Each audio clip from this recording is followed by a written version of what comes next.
ಪದೇ ಪದೇ ಕನ್ನಡದ ಬಗ್ಗೆ ಖ್ಯಾತಿ ತೆಗಿತಾ ಇರುವಂತಹ ಕೇರಳ ಸಿಎಂಗೆ ಸಂದೇಶ ರವಾನಿಸಲು ಸಿಎಂ ಸಿದ್ದರಾಮಯ್ಯ ಪ್ಲಾನ್ ಮಾಡಿಕೊಂಡಿದ್ದಾರೆ. ಕಾಸರಗೋಡು ಕನ್ನಡಿಗರ ರಕ್ಷಣೆಗೆ ಸಿದ್ದರಾಮಯ್ಯ ಮುಂದಾಗಿದ್ದು, ಕಾಸರಗೋಡನ್ನ ಕರ್ನಾಟಕದ ಸಾಂಸ್ಕೃತಿಕ ಭಾಗವಾಗಿಸಲು ತಯಾರಿ ನಡೆದಿದೆ. ರಾಜ್ಯ ಪ್ರಶಸ್ತಿಯಲ್ಲಿ ಕಾಸರಗೋಡು ಕನ್ನಡಿಗರನ್ನ ಹೆಚ್ಚಿನ ಪ್ರಮಾಣದಲ್ಲಿ ಪರಿಗಣಿಸಲು ನಿರ್ಧಾರ ಮಾಡಲಾಗಿದೆ. ಇನ್ನು ರಾಜ್ಯ ಸರ್ಕಾರದ ಈ ನಡೆಯಿಂದಾಗಿ ಅನುದಾನ ಹಂಚಿಕೆಗೆ ಕೇರಳ ಖ್ಯಾತಿ ತೆಗೆಯುವ ಸಾಧ್ಯತೆ ಇದ್ದು, ಗಡಿ ವಿವಾದ ಇಲ್ಲದೆ ಸುಸೂತ್ರವಾಗಿ ಎರಡು ರಾಜ್ಯಗಳ ಮಧ್ಯೆ ಮಸೂದೆ ಕಾರಣಕ್ಕೆ ಗಡಿ ವಿವಾದ ಸೃಷ್ಟಿಯಾಗುವ ಸಾಧ್ಯತೆ ಹೆಚ್ಚಾಗಲಿದೆ. ಇನ್ನು ಕೇರಳ ಕನ್ನಡದ ಬಗ್ಗೆ ಖ್ಯಾತಿ ತೆಗೆದಿರುವಂತಹ ವಿಚಾರದ ಬಗ್ಗೆ ಮಾತನಾಡಿದ ಸಿಎಂ ಸಿದ್ದರಾಮಯ್ಯ, ನಾನು ಪತ್ರ ಬರೆದಿದ್ದೇನೆ, ನಾವು ಹೋರಾಟ ಮಾಡ್ತೇವೆ ಎಂದಿದ್ದಾರೆ.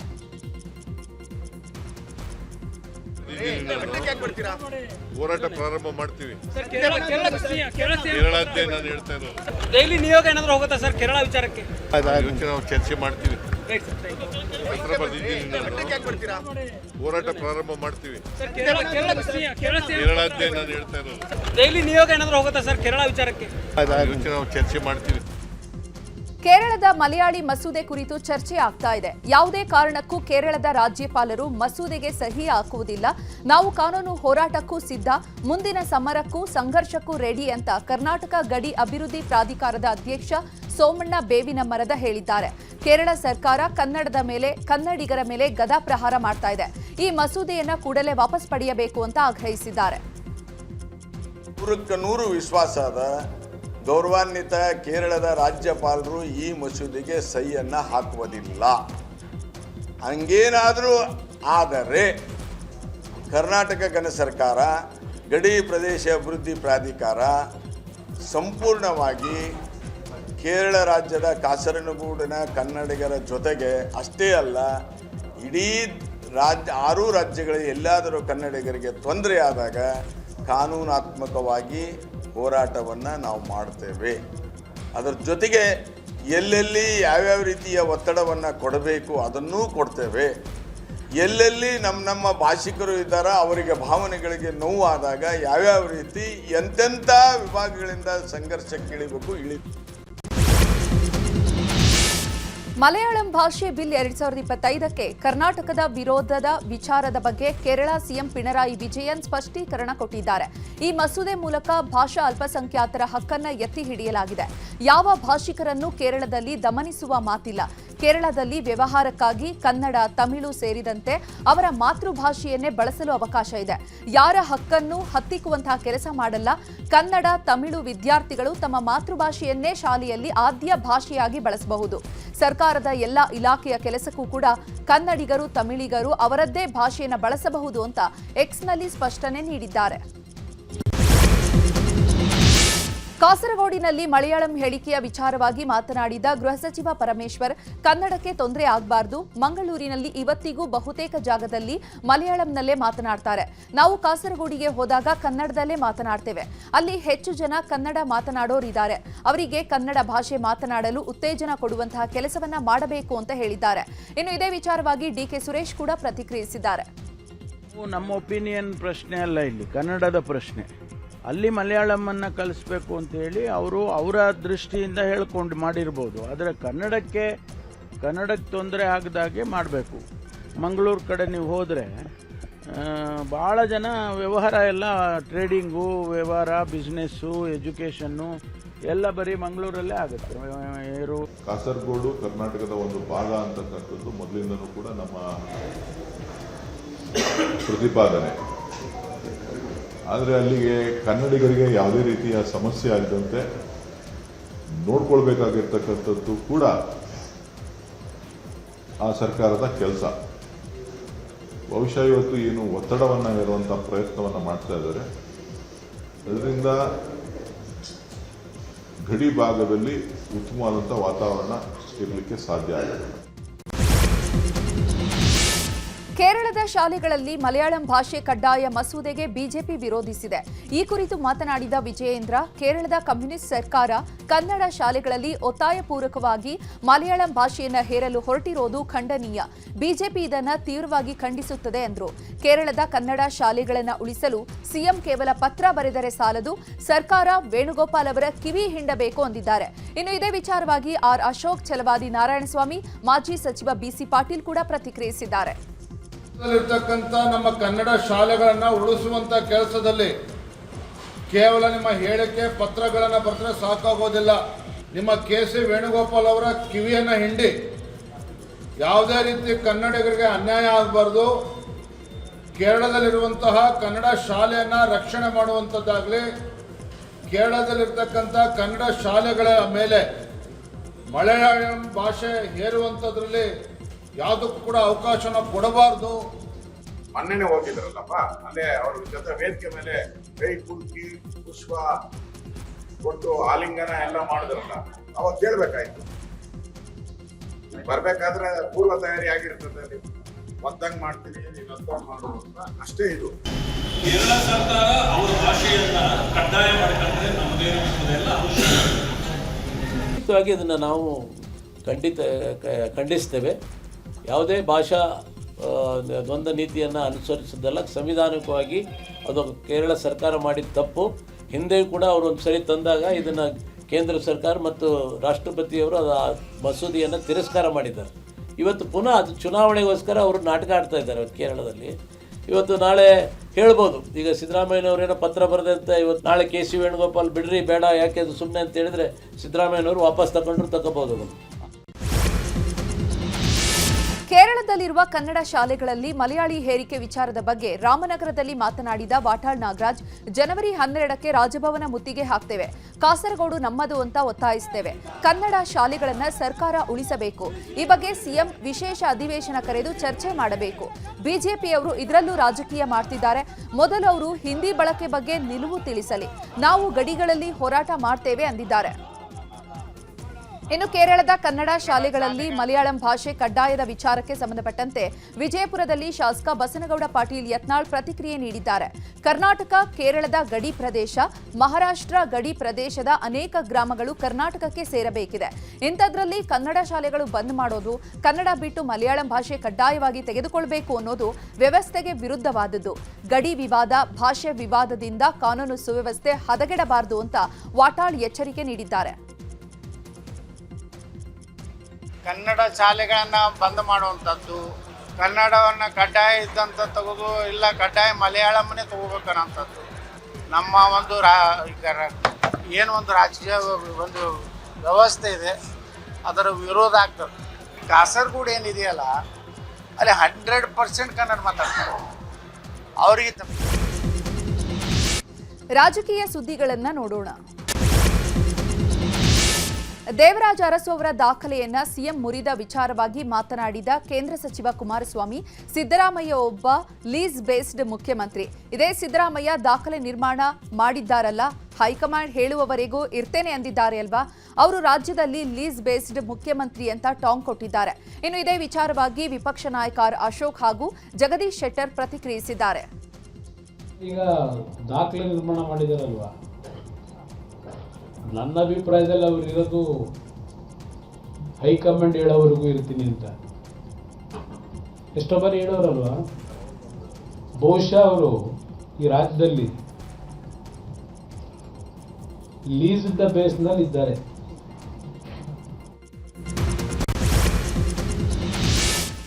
ವಿಬಿ-ಜಿ ರಾಮ್ಜಿ ಬಿಲ್ಗೆ ಕಾಂಗ್ರೆಸ್ ವಿರೋಧದ ವಿಚಾರದ ಬಗ್ಗೆ ಮಾತನಾಡಿದ ಕೇಂದ್ರ ಸಚಿವ ಕುಮಾರಸ್ವಾಮಿ, ಕೇಂದ್ರ ಸರ್ಕಾರ ಒಂದು ಪ್ರಮುಖ ನಿರ್ಣಯ ಮಾಡಿದೆ. ವಿಬಿ-ಜಿ ರಾಮ್ಜಿ ಬಿಲ್ ಅನ್ನ ಪಾಸ್ ಮಾಡಿದ್ದಾರೆ, ಆದರೆ ಮಹಾತ್ಮ ಗಾಂಧಿಗೆ ಅಪಮಾನ ಮಾಡಿದ್ದಾರೆ ಅಂತ ಕಾಂಗ್ರೆಸ್ ಅಪಪ್ರಚಾರ ಮಾಡ್ತಾ ಇದೆ.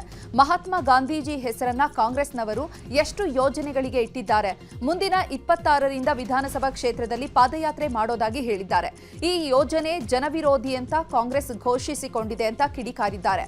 ಇನ್ನು ಇದೇ ವಿಚಾರವಾಗಿ ವಿಜಯೇಂದ್ರ ಕೂಡ ಪ್ರತಿಕ್ರಿಯಿಸಿದ್ದಾರೆ. ನರೇಗಾ ಕುರಿತಂತೆ ಚರ್ಚೆ ಮಾಡುವಂತಹ ವಿಚಾರವಾಗಿ ಕುಮಾರಸ್ವಾಮಿ ಸವಾಲಿನ ವಿಚಾರದ ಬಗ್ಗೆ ಮಾತನಾಡಿದ ಸಿಎಂ ಸಿದ್ದರಾಮಯ್ಯ, ನಾನು ಚರ್ಚೆಗೆ ಯಾವಾಗಲೂ ರೆಡಿ ಇದ್ದೇವೆ, ನಾವು ದೊಡ್ಡ ಆಂದೋಲನವನ್ನೇ ಮಾಡುತ್ತೇವೆ. ಕುಮಾರಸ್ವಾಮಿ ಬಿಜೆಪಿಯವರು ಬರೀ ಸುಳ್ಳು ಹೇಳ್ತಾರೆ, ಅವರ ಹೇಳಿಕೆಗೆಲ್ಲ ನಾನು ಉತ್ತರಿಸಲ್ಲ ಅಂದಿದ್ದಾರೆ. ಇನ್ನು ಇದೇ ವಿಚಾರವಾಗಿ ಸಚಿವ ಮುನಿಯಪ್ಪ ಕೂಡ ಕಿಡಿಕಾರಿದ್ದಾರೆ. ಇನ್ನು ನಾಯಕತ್ವ ಬದಲಾವಣೆಯ ಚರ್ಚೆ ಜೋರಾದ ಬೆನ್ನಲ್ಲೇ ರಾಜ್ಯದಿಂದ ದೂರ ಉಳಿದಿದ್ದ ಕಾಂಗ್ರೆಸ್ ಉಸ್ತುವಾರಿ ರಣದೀಪ್ ಸಿಂಗ್ ಸುರ್ಜೇವಾಲಾ ಜನವರಿ 13ಕ್ಕೆ ರಾಜ್ಯಕ್ಕೆ ಆಗಮಿಸುತ್ತಿದ್ದಾರೆ. ಮನರೇಗಾ ಹೆಸರು ಬದಲಾವಣೆ ವಿರುದ್ಧದ ಪ್ರತಿಭಟನೆಯ ಸಿದ್ಧತೆಗಾಗಿ ರಾಜ್ಯಕ್ಕೆ ಭೇಟಿ ನೀಡುತ್ತಿದ್ದಾರೆ. ಭೇಟಿ ವೇಳೆ ಸಿಎಂ ಡಿಸಿಎಂ ಉಪಸ್ಥಿತಿಯಲ್ಲಿ ಪಕ್ಷದ ಸಭೆ ನಡೆಸಲಿದ್ದಾರೆ. ಮೀಡಿಯಾ ಹುಲಿ ಕುಮಾರಸ್ವಾಮಿ ಎಂದಿದ್ದ ಕಾಂಗ್ರೆಸ್ಗೆ ಜೆಡಿಎಸ್ ತಿರುಗೇಟು ನೀಡಿದೆ. ಎಕ್ಸ್ನಲ್ಲಿ ಪೋಸ್ಟ್ ಮಾಡಿರುವ ಜೆಡಿಎಸ್ ಸಿಡಿ ಫ್ಯಾಕ್ಟರಿ ಮಾಲೀಕನ ಮನೆ ಹಾಳು ಆತ್ಮಹತ್ಯೆ ಬಗ್ಗೆ ಕಾಂಗ್ರೆಸ್ ಮರೆತಿದೆ ಅಂತ ಡಿಕೆಶಿಗೆ ಟಾಂಗ್ ಕೊಟ್ಟಿದ್ದಾರೆ. ಟೆಂಟ್ನಲ್ಲಿ ನೀಲಿ ಸಿನಿಮಾ ತೋರಿಸಿದ ದಂಧೆಕೋರನ ಆತ್ಮಹತ್ಯೆ ಎಂತಹದ್ದು, ರೌಡಿ ರಾಜಕಾರಣಿಯ ಅನುಭವದ ಕೊಚ್ಚೆಗೆ ಯಾರು ತಾನೇ ಸಮ ಅಂತ ತಿರುಗೇಟು ನೀಡಿದ್ದಾರೆ. ಇನ್ನು ಡಿಕೆಶಿ ಹೆಸರು ಉಲ್ಲೇಖಿಸದೆ ಸಿಡಿ ಫ್ಯಾಕ್ಟರಿ ಮಾಲೀಕ ಅಂತ ಟೀಕಿಸಿದ ಜೆಡಿಎಸ್ಗೆ ಕಾಂಗ್ರೆಸ್ ಕೌಂಟರ್ ಕೊಟ್ಟಿದೆ. ಈ ಕುರಿತು ಎಕ್ಸ್ನಲ್ಲಿ ಪೋಸ್ಟ್ ಹಾಕಿರುವಂತಹ ಕಾಂಗ್ರೆಸ್ ಜೆಡಿಎಸ್ಗೆ ಬ್ಲೂ ಬಾಯ್ಸ್ ಫ್ಯಾಕ್ಟರಿ ಅಂತ ಟಾಂಗ್ ಕೊಟ್ಟಿದ್ದಾರೆ. ಬ್ಲೂ ಫಿಲ್ಮ್ ನಿರ್ಮಾಪಕರು, ನಿರ್ದೇಶಕರು, ಪಾತ್ರಧಾರಿಗಳು ತುಂಬಿ ತುಳುಕ್ತಿದ್ದಾರೆ. ನಿಮ್ಮ ಹುಡುಗನ ಹಾಸನ್ ಬ್ಲೂ ಚಿತ್ರ ವರ್ಲ್ಡ್ ಫೇಮಸ್ ಆಗಿದೆ. ಕರ್ನಾಟಕದ ಕೀರ್ತಿಯನ್ನ ಹಾಲಿವುಡ್ವರೆಗೂ ಕೂಡ ಹಾರಿಸಿದ್ದಾನೆ. ನಿಮ್ಮ ನಾಯಕರೇ ಸಿನಿಮಾ ತೆಗೆದು ಜಗತ್ತಿಗೆ ತೋರಿಸುವಾಗ ಬೇರೆಯವರಿಗೆ ಟೆಂಟಲ್ಲಿ ತೋರಿಸುವಂತಹ ಅವಶ್ಯಕತೆ ಏನಿದೆ ಅಂತ ತಿರುಗೇಟು ಕೊಟ್ಟಿದ್ದಾರೆ. ಇನ್ನು ಡಿಕೆಶಿ ಎಚ್ಡಿಕೆ ಟಾಂಗ್ ವಾರ್ ವಿಚಾರದ ಬಗ್ಗೆ ಬೆಂಗಳೂರಲ್ಲಿ ಮಾತನಾಡಿದ ಮಾಜಿ ಸಂಸದ ಡಿಕೆ ಸುರೇಶ್, ಕುಮಾರಸ್ವಾಮಿ ಇದನ್ನೆಲ್ಲ ಬಿಡಿ, ದಯವಿಟ್ಟು HMTಯವರಿಗೆ ನ್ಯಾಯ ಕೊಡಿಸಿ, ಸುಮ್ಮನೆ ಇದೆಲ್ಲ ಇರೋದನ್ನ ಯಾಕೆ ಹೇಳ್ತೀರಿ, ನಿಮ್ಮ ಇಲಾಖೆಯಿಂದ ಏನ್ ಮಾಡಿದ್ದೀರಿ ಹೇಳಿ. ಸಿಡಿ ಫ್ಯಾಕ್ಟರಿ ಇದ್ದಿದ್ದು ಹೊಳೆನರಸೀಪುರದಲ್ಲಿ, ಪದ್ಮನಾಭನಗರದಲ್ಲಿ, ಅಲ್ಲಿ ಯಾರು ಸಿಡಿ ಮ್ಯಾನುಫ್ಯಾಕ್ಚರ್ ಮಾಡಿದ್ರು ಅಂತ ತಿರುಗೇಟು ಕೊಟ್ಟಿದ್ದಾರೆ. ಡಿಸಿಎಂ ಡಿಕೆ ಶಿವಕುಮಾರ್ ವಿರುದ್ಧ ಕಾಂಗ್ರೆಸ್ ಪಕ್ಷದ ಉಚ್ಚಾಟಿತ ನಾಯಕಿ ಕವಿತಾ ರೆಡ್ಡಿ ಬೇಸರ ವ್ಯಕ್ತಪಡಿಸಿದ್ದಾರೆ. ಎಕ್ಸ್ನಲ್ಲಿ ಪೋಸ್ಟ್ ಹಾಕಿರುವಂತಹ ಕವಿತಾ ರೆಡ್ಡಿ, ಡಿಕೆಶಿಯಿಂದ ಪಕ್ಷಕ್ಕೆ ಏನು ಲಾಭವಾಗಿಲ್ಲ, ಡಿಕೆಶಿ ಪಕ್ಷದ ಪದಾಧಿಕಾರಿಗಳಿಗೆ ಕೊಟ್ಟ ಮಾತನ್ನ ಉಳಿಸಿಕೊಂಡಿಲ್ಲ, ಸಿದ್ದರಾಮಯ್ಯ ಕೊಟ್ಟ ಮಾತು ಉಳಿಸಿಕೊಳ್ಳಬೇಕು ಅಂತ ಡಿಕೆಶಿ ಆಗ್ರಹಿಸುತ್ತಿದ್ದಾರೆ. ಆದರೆ ಡಿಕೆ ಶಿವಕುಮಾರ್ ನಂಬಿಕೆಗೆ ಅರ್ಹರಲ್ಲ ಅಂತ ಪೋಸ್ಟ್ ಹಾಕಿ ಅಸಮಾಧಾನ ಹೊರಹಾಕಿದ್ದಾರೆ. ಇನ್ನು ಮಂಗಳೂರಿನಲ್ಲಿ ಕರಾವಳಿ ಕರ್ನಾಟಕ ಕಾರ್ಯಕ್ರಮದಲ್ಲಿ ಮಾತನಾಡಿದ ಡಿಸಿಎಂ ಡಿಕೆ ಶಿವಕುಮಾರ್, ಕರಾವಳಿಯ ಜನರಿಗೆ ಉದ್ಯೋಗ ಕೊಡಬೇಕು, ಹೂಡಿಕೆದಾರರನ್ನ ಆಕರ್ಷಿಸಬೇಕು, ರಾಜಕೀಯದಲ್ಲಿ ಯಾರೂ ಶಾಶ್ವತ ಅಲ್ಲ, ಇವತ್ತು ಇರ್ತಾರೆ ನಾಳೆ ಇರಲ್ಲ, ನನಗೆ ರಾಜಕೀಯ ಮುಖ್ಯ ಅಲ್ಲ, ಸಿಕ್ಕ ಅವಕಾಶದಲ್ಲಿ ಕೆಲಸ ಮಾಡುವುದು ಮುಖ್ಯ ಅಂದಿದ್ದಾರೆ. ಶಾಮನೂರು ನಿಧನದ ಹಿನ್ನೆಲೆ ತೆರವಾದ ಅವರ ಸ್ಥಾನಕ್ಕಾಗಿ ಭಾರೀ ಪೈಪೋಟಿ ನಡೀತಾ ಇದೆ. ದಾವಣಗೆರೆ ದಕ್ಷಿಣ ವಿಧಾನಸಭಾ ಕ್ಷೇತ್ರಕ್ಕೆ ಅಹಿಂದ ವರ್ಗಕ್ಕೆ ಟಿಕೆಟ್ ಕೊಡುವಂತೆ ಮನವಿ ಮಾಡಲಾಗಿದೆ. ಈ ಬಗ್ಗೆ ಸುದ್ದಿಗೋಷ್ಠಿ ನಡೆಸಿ ಮಾತನಾಡಿದ ಎಂಎಲ್ಸಿ ಅಬ್ದುಲ್ ಜಬ್ಬಾರ್, ಶಾಮನೂರು ಶಿವಶಂಕರಪ್ಪ ಇರೋ ತನಕ ನಾವ್ಯಾರೂ ಕೂಡ ಆ ಕಡೆ ಗಮನ ಹಾಕಿರಲಿಲ್ಲ, ಆದ್ರೆ ಈಗ ಜಾಗ ಖಾಲಿಯಾಗಿದೆ, ಹೀಗಾಗಿ ನಾವು ಕೇಳ್ತಾ ಇದ್ದೇವೆ ಅಂದಿದ್ದಾರೆ. ರಾಜ್ಯದ ಸುದ್ದಿಗಳನ್ನ ನೋಡೋಣ. ಬಳ್ಳಾರಿ ಶೂಟೌಟ್ ಕೇಸ್ ಬಗ್ಗೆ ಮಾಜಿ ಸಚಿವ ಶ್ರೀರಾಮುಲು ಮಾತನಾಡಿದ್ದಾರೆ. ಗಲಭೆ ಪ್ರಕರಣವನ್ನ ಸಿಐಡಿಗೆ ವಹಿಸಿರೋದು ಸ್ವಾಗತ, ಆದರೆ ಪಾರದರ್ಶಕ ತನಿಖೆ ಮಾಡಬೇಕು, ತನಿಖೆ ಸರಿಯಾಗದಿದ್ರೆ ಸಿಬಿಐನಿಂದ ತನಿಖೆ ಮಾಡಿಸಬೇಕು ಅಂತ ಹೇಳಿದ್ದಾರೆ. ಇನ್ನು ಇದೇ ವಿಚಾರವಾಗಿ ಸೋಮಶೇಖರ್ ರೆಡ್ಡಿ, ಜಗದೀಶ್ ಶೆಟ್ಟರ್ ಕೂಡ ಪ್ರತಿಕ್ರಿಯಿಸಿದ್ದಾರೆ. ಗದಗ ತಾಲೂಕಿನ ಲಕ್ಕುಂಡಿ ಗ್ರಾಮದಲ್ಲಿ ನಿಧಿ ಪತ್ತೆಯಾಗಿದೆ. ಗಂಗವ್ವ ಬಸವರಾಜ ರಿತ್ತಿ ಎನ್ನುವವರ ಮನೆಯ ಅಡಿಪಾಯ ಅಗೆಯುವ ಸಂದರ್ಭದಲ್ಲಿ ಅಂದಾಜು 1 ಕೆಜಿ ತೂಕದ ಚಿನ್ನಾಭರಣಗಳು ಪತ್ತೆಯಾಗಿದೆ. ಸ್ಥಳಕ್ಕೆ ಅಪರ ಜಿಲ್ಲಾಧಿಕಾರಿ ದುರಗೇಶ್ ಮತ್ತು ಎಸ್ಪಿ ರೋಹನ್ ಜಗದೀಶ್ ಎಸಿ ಗಂಗಪ್ಪ ಭೇಟಿ ನೀಡಿ ಪರಿಶೀಲನೆ ನಡೆಸಿದ್ದಾರೆ. ಅಕ್ಕಸಾಲಿಗರು ಆಗಮಿಸಿ ನಿಧಿ ಪರಿಶೀಲನೆ ನಡೆಸುತ್ತಿದ್ದಾರೆ. ಹಾಸನ ವಿದ್ಯಾನಗರದ ಯಶ್ ತಾಯಿ ಖರೀದಿಸಿದಂತಹ ನಿವೇಶನದ ವಿವಾದ ಪ್ರಕರಣಕ್ಕೆ ಸಂಬಂಧಪಟ್ಟಂತೆ ಹಾಸನ ಬಡಾವಣೆ ಠಾಣೆಗೆ ಯಶ್ ತಾಯಿ ಪುಷ್ಪ ಮತ್ತು ಕಾಂಪೌಂಡ್ ಒಡೆದಿದ್ದ ದೇವರಾಜು ಇಬ್ಬರನ್ನೂ ಕರೆಸಿ ಪೊಲೀಸರು ವಿಚಾರಣೆ ನಡೆಸಿದ್ದಾರೆ. ನಾವು ಅಲ್ಲಿ ಬೆಲೆ ಬಾಳುವಂತಹ ವಸ್ತುಗಳನ್ನ ಇಟ್ಟಿದ್ವು, ಅವುಗಳನ್ನೆಲ್ಲ ನಾಶ ಮಾಡಿ ಹೋಗಿದ್ದಾರೆ. ಆ ಜಾಗದ ಸಂಪೂರ್ಣ ದಾಖಲಾತಿ ನಮ್ಮ ಬಳಿ ಇದೆ, ಎಲ್ಲದಕ್ಕೂ ಕೋರ್ಟ್ನಲ್ಲಿ ಉತ್ತರ ಕೊಡ್ತೇನೆ ಅಂದಿದ್ದಾರೆ. ಪಿಯುಸಿ ಬೆನ್ನಲ್ಲೇ ಇದೀಗ ಎಸ್ಎಸ್ಎಲ್ಸಿ ಪ್ರಿಪರೇಟರಿ ಪೇಪರ್ ಲೀಕ್ ಆಗಿದೆ. ಗಣಿತ ವಿಜ್ಞಾನ ಆಯಿತು, ಸಮಾಜ ವಿಜ್ಞಾನ ಪೇಪರ್ ಸಹ ಲೀಕ್ಔಟ್ ಆಗಿದೆ. ಬೆಳಿಗ್ಗೆ 8:10ಕ್ಕೆ ಪ್ರಿಪರೇಟರಿ ಪ್ರಶ್ನೆ ಪತ್ರಿಕೆ ಲೀಕ್ ಆಗಿದ್ದು, ಪರೀಕ್ಷೆ ಶುರುವಾದಾಕ್ಷಣ ಲೀಕ್ ಬಗ್ಗೆ ಕನ್ಫರ್ಮ್ ಆಗಿದೆ. ಪೇಪರ್ ಲೀಕ್ ಬಗ್ಗೆ ನ್ಯೂಸ್ 18 ನಿರಂತರ ವರದಿಯನ್ನ ಮಾಡಿ ಎಚ್ಚರಿಸಿದ್ರೂ ಕೂಡ ಶಿಕ್ಷಣ ಇಲಾಖೆ ದಿವ್ಯ ನಿರ್ಲಕ್ಷ್ಯ ವಹಿಸಿದ್ದು, ಅಧಿಕಾರಿಗಳ ವಿರುದ್ಧ ಸಾರ್ವಜನಿಕರು ಆಕ್ರೋಶ ವ್ಯಕ್ತಪಡಿಸಿದ್ದಾರೆ.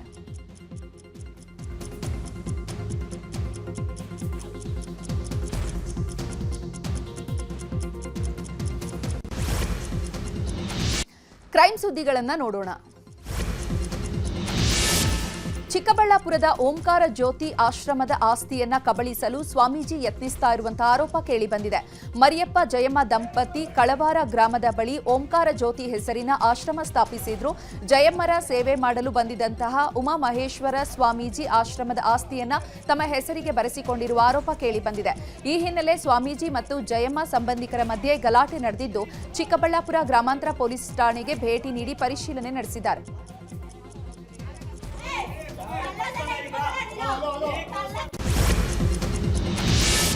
ಚಾಮರಾಜನಗರದಲ್ಲಿ ನಡೆದಿದ್ದ ಆಕ್ಸಿಜನ್ ದುರಂತದ ಸಂತ್ರಸ್ತರಿಗೆ ಸರ್ಕಾರಿ ಉದ್ಯೋಗ ನೀಡುವಂತಹ ಪ್ರಕ್ರಿಯೆ ಚಾಲ್ತಿಯಲ್ಲಿದೆ. ಜನವರಿ 26ರಂದು ನೇಮಕಾತಿ ಪತ್ರ ವಿತರಣೆ ಮಾಡಲಾಗುತ್ತೆ ಅಂತ ಜಿಲ್ಲಾ ಉಸ್ತುವಾರಿ ಸಚಿವ ಕೆ ವೆಂಕಟೇಶ್ ಮಾಹಿತಿ ನೀಡಿದ್ದಾರೆ.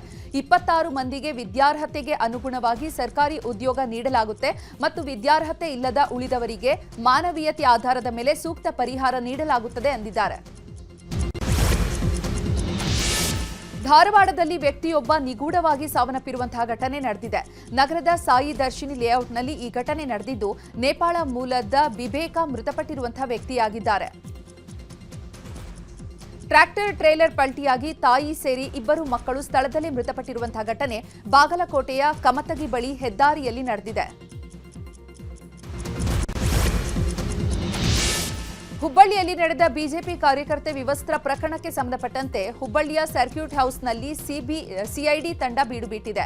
ಸಿಐಡಿ ಎಸ್ಪಿ ಶಾಲು ನೇತೃತ್ವದಲ್ಲಿ ತಂಡ ತನಿಖೆಯನ್ನ ನಡೆಸ್ತಾ ಇದೆ. ಸಿಐಡಿ 2 ತಂಡಗಳು ಅತಿಥಿ ಗೃಹಕ್ಕೆ ಆಗಮಿಸಿ ವರ್ಗಾವಣೆಗೊಂಡಂತಹ ಪೊಲೀಸ್ ಇನ್ಸ್ಪೆಕ್ಟರ್ ಕರೆಪ್ಪ ಹಟ್ಟಿಯನ್ನ ಕರೆಸಿ ವಿಚಾರಣೆ ಮಾಡ್ತಿದೆ.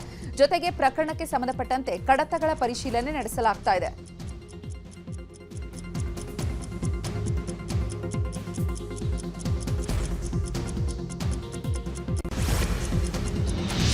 ದೇಶದ ಸುದ್ದಿಗಳನ್ನ ನೋಡೋಣ. ಒಡಿಶಾದ ರೂರ್ಕೆಲಾದಲ್ಲಿ ಖಾಸಗಿ ಲಘು ವಿಮಾನವೊಂದು ಪತನಗೊಂಡಿದೆ. ರೂರ್ಕೆಲಾದ ಕನ್ಸರ್ ಎಂಬಲ್ಲಿ ಈ ಅಪಘಾತ ನಡೆದಿದ್ದು, ವಿಮಾನದಲ್ಲಿದ್ದ 6 ಜನರಿಗೆ ಸಣ್ಣಪುಟ್ಟ ಗಾಯಗಳಾಗಿದ್ದು ಪ್ರಾಣಾಪಾಯದಿಂದ ಪಾರಾಗಿದ್ದಾರೆ. ರಾಜಸ್ಥಾನದ ಜೈಪುರ್ನಲ್ಲಿ ಭೀಕರ ಹಿಟ್ ಅಂಡ್ ರನ್ ಕಾರು ಅಪಘಾತ ಸಂಭವಿಸಿದೆ. ಈ ದುರಂತದಲ್ಲಿ ಒಬ್ಬರು ಮೃತಪಟ್ಟಿದ್ದು 16 ಜನರು ಗಾಯಗೊಂಡಿದ್ದಾರೆ. ಬಂಗಾಳಕೊಲ್ಲಿಯಲ್ಲಿ ವಾಯುಭಾರ ಕುಸಿತವಾಗಿದೆ. ಪರಿಣಾಮ ದಕ್ಷಿಣ ಭಾರತದ ರಾಜ್ಯಗಳಲ್ಲಿ ಭಾರೀ ಮಳೆಯಾಗುವ ಸಾಧ್ಯತೆ ಇದೆ. ಭಾರತದ ಹವಾಮಾನ ಇಲಾಖೆ ಮುನ್ನೆಚ್ಚರಿಕೆ ನೀಡಿದೆ.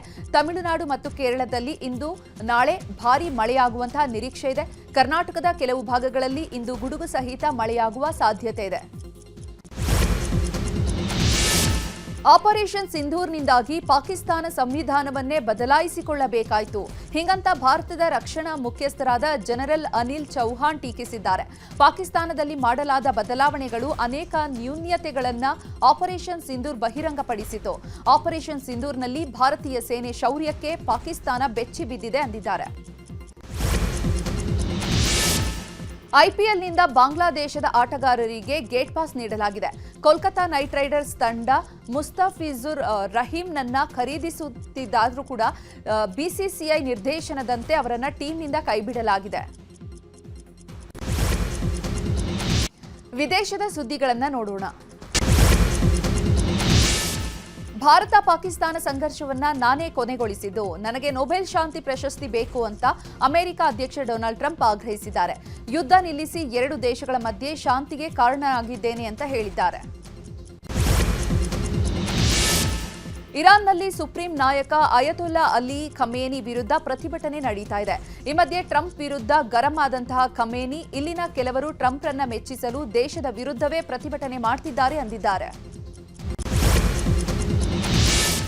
ವೆನೆಜುವೆಲಾ ವಿರುದ್ಧ ಡೊನಾಲ್ಡ್ ಟ್ರಂಪ್ ಸಮರ ಮುಂದುವರೆಸಿದ್ದಾರೆ. ವೆನೆಜುವೆಲಾದಿಂದ ಹೊರಟಿದಂತಹ ತೈಲ ಟ್ಯಾಂಕರ್ ಒಂದನ್ನು ಅಮೆರಿಕ ವಶಕ್ಕೆ ಪಡೆದಿದೆ. ಈ ಮೂಲಕ ಕಳೆದ ಒಂದು ವಾರದಲ್ಲಿ ವೆನೆಜುವೆಲಾದ 5ನೇ ಹಡಗನ್ನ ಅಮೆರಿಕ ಸೀಸ್ ಮಾಡಿದೆ. ಈ ಬೆನ್ನಲ್ಲೇ ವಿಶ್ವಕ್ಕೆ ಸಂದೇಶ ರವಾನಿಸಿರುವಂತಹ ಅಮೆರಿಕ ವೆನೆಜುವೆಲಾಕ್ಕೆ ಹೋಗುವಂತಹ ಅಥವಾ ಅಲ್ಲಿಂದ ಬರುವಂತಹ ಎಲ್ಲ ತೈಲ ಹಡಗುಗಳನ್ನು ವಶಕ್ಕೆ ಪಡೆಯಲಾಗುತ್ತದೆ ಅಂತ ವಿಶ್ವದ ಎಲ್ಲಾ ರಾಷ್ಟ್ರಗಳಿಗೆ ಸೂಚನೆಯನ್ನ ನೀಡಿದೆ. ಇರಾನ್ ಸರ್ಕಾರದ ವಿರುದ್ಧ ಜನಾಕ್ರೋಶ ಭುಗಿಲೆದ್ದಿದ್ದು ಸುಮಾರು 13 ದಿನಗಳಿಂದ ಜನರು ಬೀದಿಗಿಳಿದು ಉಗ್ರ ಹೋರಾಟ ಮಾಡುತ್ತಿದ್ದಾರೆ. ಭದ್ರತಾ ಪಡೆಗಳ ಜೊತೆಗಿನ ಸಂಘರ್ಷದಲ್ಲಿ ಇದುವರೆಗೂ 100ಕ್ಕೂ ಹೆಚ್ಚು ಮಂದಿ ಮೃತಪಟ್ಟಿದ್ದಾರೆ.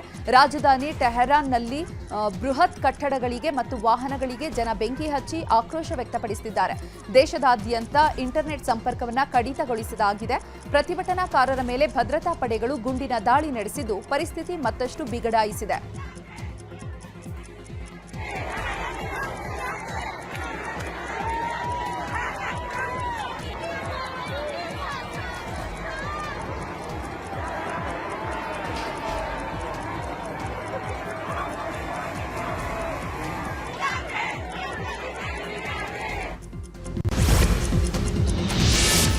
ಬಾಂಗ್ಲಾ ಬಳಿಕ ಇದೀಗ ಪಾಕ್ನಲ್ಲೂ ಹಿಂದೂಗಳ ಹತ್ಯೆ ನಡೀತಾ ಇದೆ. ಪಾಕ್ನ ಸಿಂಧ್ ಪ್ರಾಂತ್ಯದಲ್ಲಿ ಹಿಂದೂ ವ್ಯಕ್ತಿಯೊಬ್ಬನನ್ನ ಹತ್ಯೆ ಮಾಡಲಾಗಿದೆ. ಮೃತನನ್ನ ಕೈಲಾಶ್ ಕೊಹ್ಲಿ ಎಂದು ಗುರುತಿಸಲಾಗಿದೆ. ವರದಿಗಳ ಪ್ರಕಾರ ಕೈಲಾಶ್ ಕೆಲಸ ಮಾಡ್ತಾ ಇದ್ದಂತಹ ಜಮೀನಿನ ಮಾಲೀಕ ಸರ್ಫರಾಜ್ ನಿಜಾಮನಿ ಎಂಬಾತ ಗುಂಡು ಹಾರಿಸಿ ಕೊಲೆ ಮಾಡಿದ್ದಾನೆ ಎನ್ನಲಾಗ್ತಿದೆ.